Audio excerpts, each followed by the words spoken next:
today I have a box of paints that just came in from DecoArt, and it says here that they are pastels with pop acrylic paints, and this is the box that I got. So I'm going to move it off to the side and go through the colors individually with you. So let's take a look at what's in here.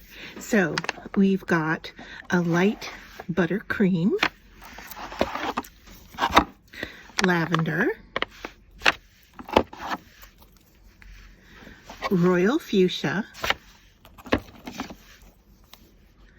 blue haven,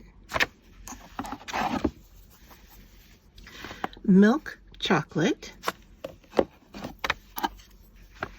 bluegrass green, shoreline, cadmium yellow, blue mist, wisteria, eucalyptus leaf, zinc,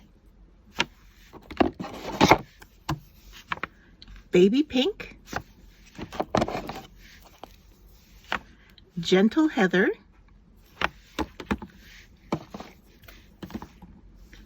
vivid violet,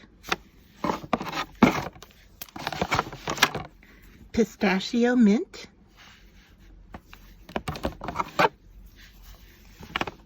citron green, and the last one is coral blush.